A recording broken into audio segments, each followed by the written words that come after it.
Arratsaldeon, Euskaraldiaren aurkezpena egingo dugu oraintxe. Euskaraldia azaroaren 20tik abenduaren 4 bitartean izango da, baina aurreko lanak ere izan dira. Esaterako orain martxan den etxealditik Euskaraldira ekimena. Ekimen horren berri Euskaraldiaren webgunean izango duzu eta WhatsAppez ere ari gara Legazpiko taldean izena emanda zaudetenen artean banatzen. Bueno, baina gaur batez ere, ariguneak zer diren azaldu nahi dizuegu Legazpiarrei. Eta horretarako, hainbat lagun izango ditugu.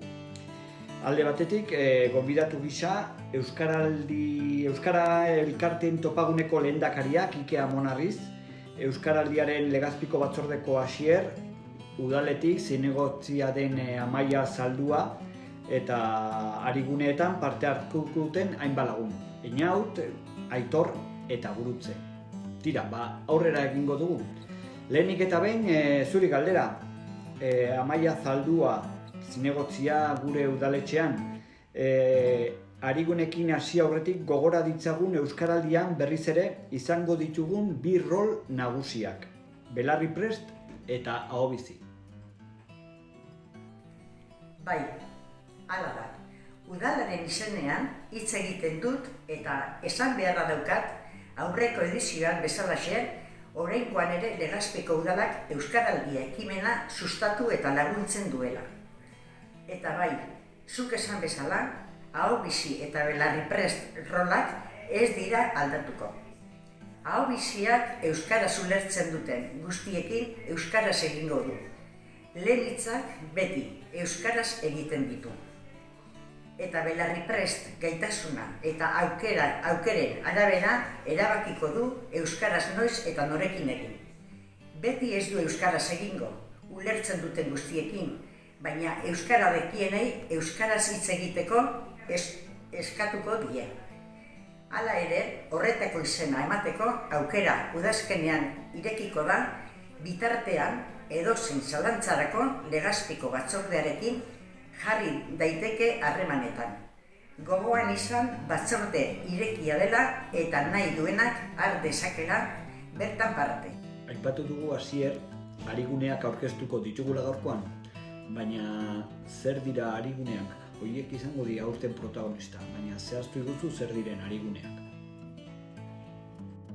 Bai, ariguneak taldeak izango dira, Euskaraldian talde moduan parte hartuko dute eta bete beharreko baldintza da, arigune horretako 80% izan beharko dela edo belarriprest edo ahobizia eta euskaraz denek, talde horretako kide denek ulertu beharko dutela.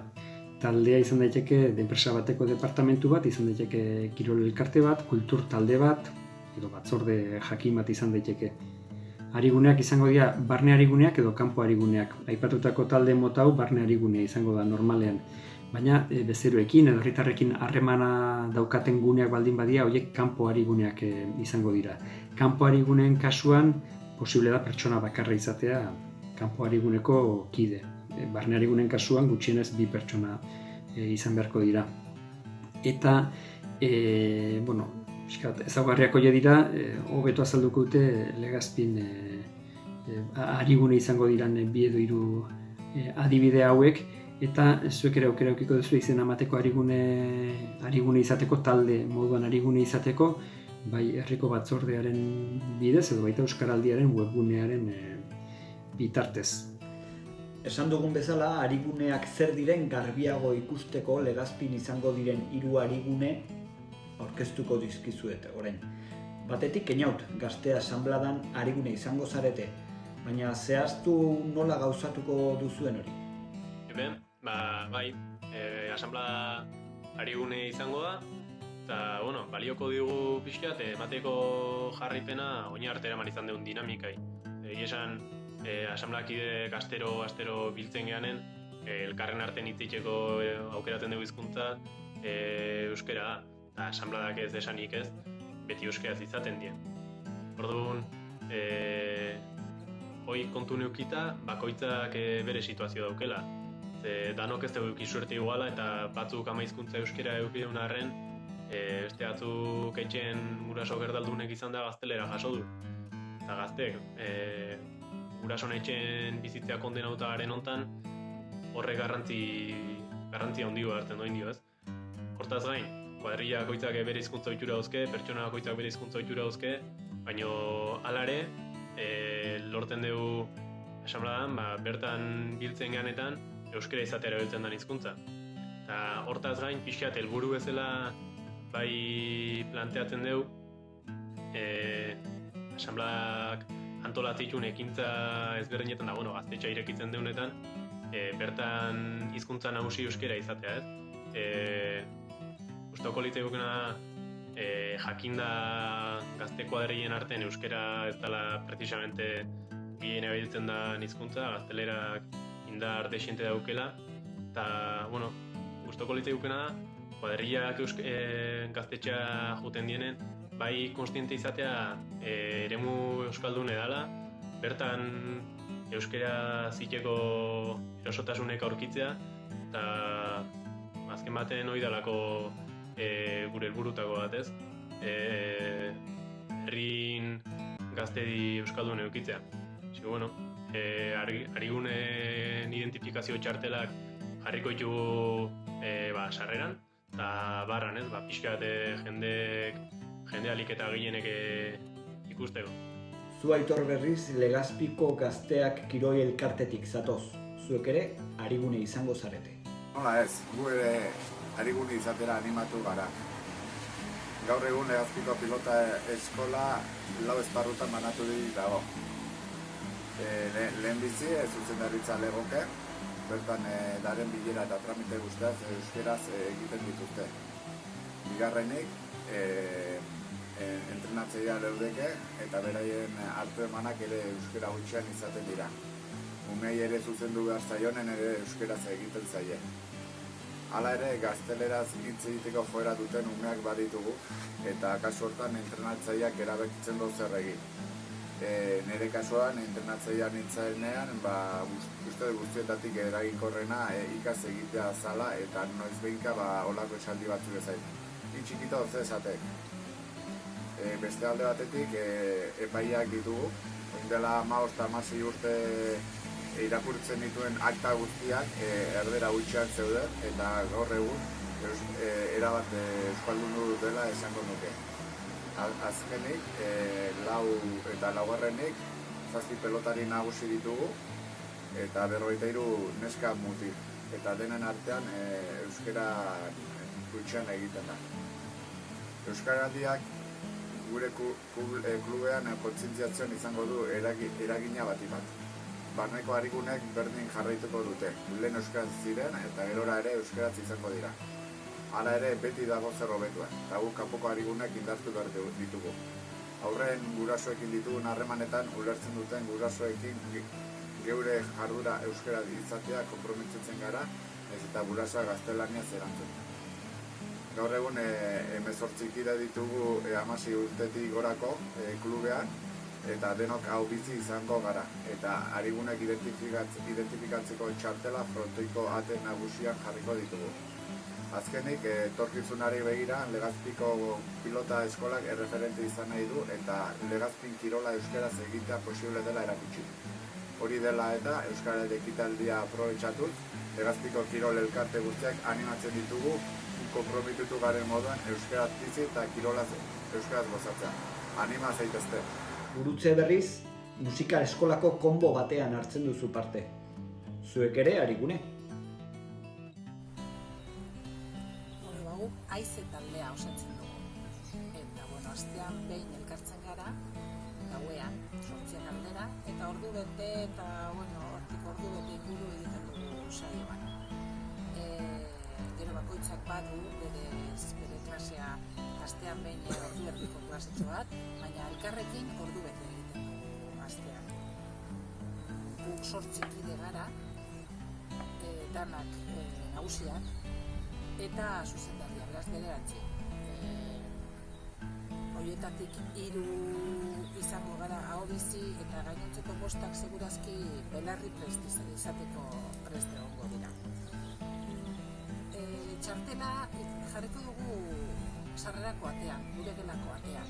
Modu horretan, gure gana datorren edonor jakingo du, horretan sartuta gaudela eta gurekin euskeraz hitz egin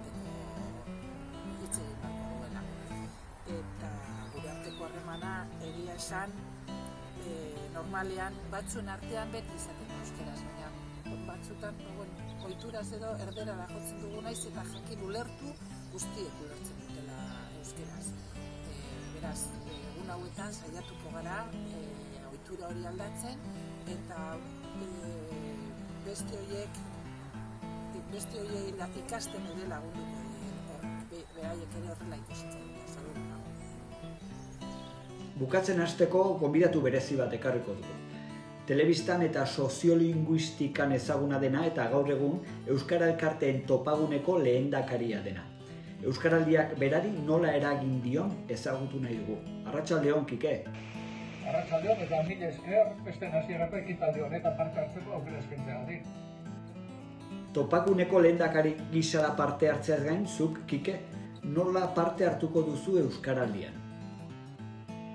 Izango nuke nire parteidetza personala beste dozein euskaltzalenaren antzekoa izango dela. Hori bai, topaguneko lehendakari izanik eta galtzaldi Euskara Elkarteko kide gisa, bestelako prestaketa bileretan edo ekitaldietan parte hartuko dut eta parte hartzen ari naizia da.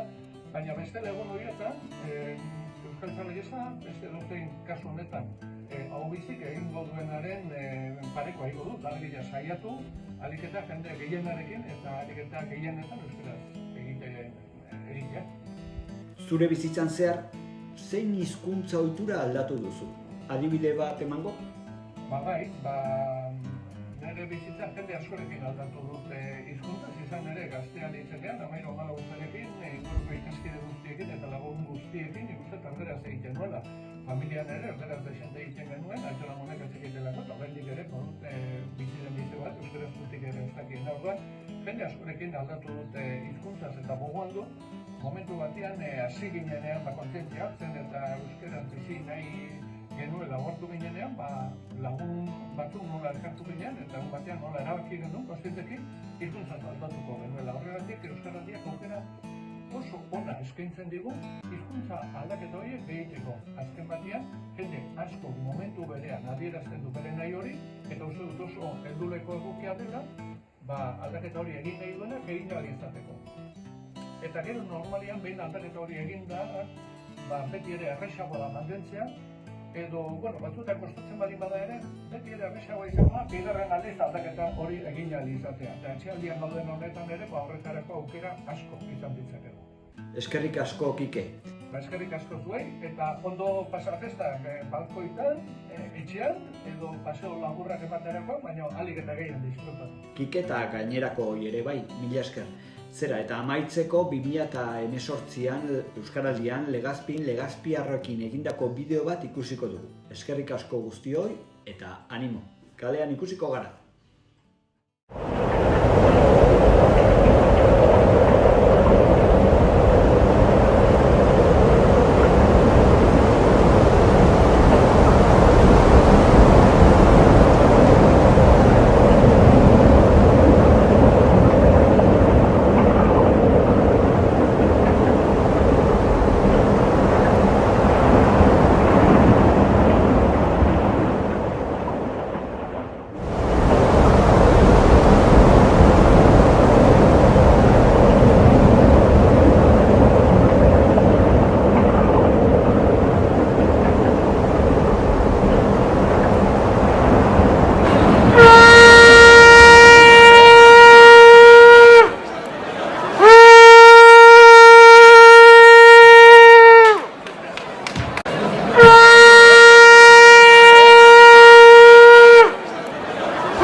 Euren hitzak dira oraina geroa loturi daude eta geureak dira. Gugek ez dute loturarik hautsi odolberak zainetan daramagulako. Gureak ez zaizkigun lurralde hitzarrotzez ezarri nahi arren. Baskira sobra dago galdera altuago esan beharrote da. Zazpi lur, zazpi lagun, zazpi nota, lur bakar bat, herri bakar batera. Lapurdi, Araba, Baturri naiz Ebro, berdina adierazten dira. Hizkuntza euskara berdinarekin egiten baitira. Arbasoen hizkuntza gutxietsiz kultura bat desagertarazi nahi zuten. Ohartu gabe eraso hartatik indartuak irtengo ginela. Baskira sobra dago galdera altuago esan beharrote da. Zazpi lur, zazpi lagun, zazpi nota, lur bakar bat, herri bakar batera.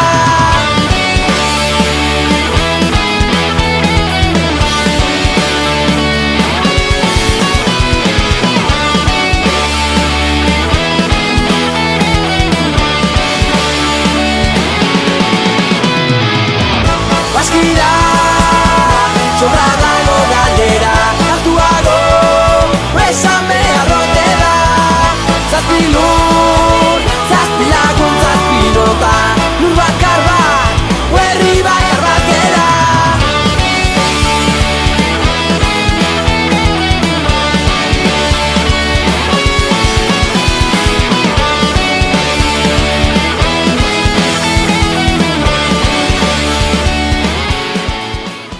Ni euskaraz zu zergatik ez? Sobra dago galdera altuago esan beharrote da. Zazpi lur,